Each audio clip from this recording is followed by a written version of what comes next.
Bon, je vais parler français, vous allez mieux comprendre. Quand on a envahi l'Algérie en 1830, on était quoi? Des humanistes. Écoutez Jules Ferry, son discours à l'Assemblée. Nous allons aller civiliser, qui ça? Nous allons aller leur apprendre à parler, à écrire, à ces barbares, à ces animaux. L'armée de Napoléon, quand elle a débarqué en Algérie, 80% de notre armée française ne savait ni lire ni écrire, c'était des paysans.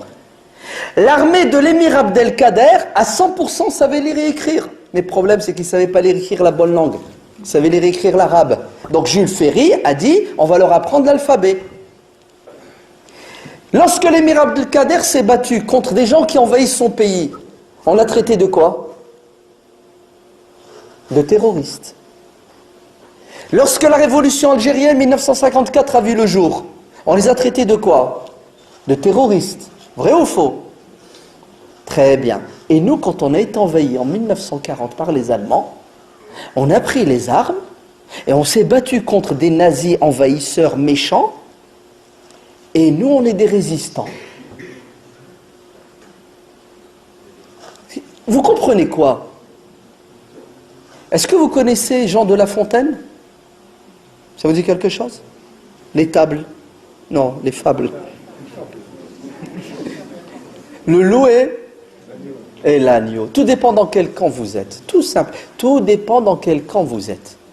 Lorsque les Afghans combattaient les Russes, c'était des résistants, on leur a donné des armes. C'est ça, M. Stinger? Bizarrement, lorsque les Afghans ont décidé de combattre les Américains, ils sont devenus des terroristes. Non, il faut arrêter. Ouais. Le Coran, c'est un livre de bon sens et de justice. Le musulman, tu le laisses tranquille? Ah ben c'est normal, il veut vivre, boire, manger, rigoler, s'amuser, avoir une femme, des enfants, des poules, des lapins et des bonnes relations avec les êtres humains. Mais c'est un être humain, tu m'agresses, je fais quoi? Je te dis, vas-y, viole ma femme. Non. Il ne peut y avoir de paix sur terre s'il n'y a pas de justice. Vous entendez? Pas de paix s'il n'y a pas de justice. Et la justice est la même pour tout le monde. Pourquoi elle serait différente quand c'est en Amérique centrale? Ouais. On fait un coup d'État, Salvador Allende, on le retire, on le bute et on le remplace par Pinochet. On se fout de quoi là? Non, ça dites-le à quelqu'un qui n'a pas fait de l'histoire. D'accord? Un cancre qui est allé à l'école et qui n'a pas appris ses leçons. Non, non, le Coran, ce n'est pas un livre qui appelle à la guerre. Le Coran, c'est un livre de paix qui appelle à la paix, à la justice. Et la guerre, c'est un moindre mal. Quand elle est imposée, tu te défends.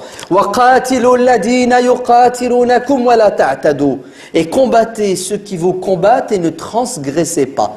Ceux qui ne vous combattent pas, ne les combattez pas. Ceux qui vous combattent, combattez-les en respectant les conventions de Genève. C'est tout. C'est humain, c'est naturel, c'est logique.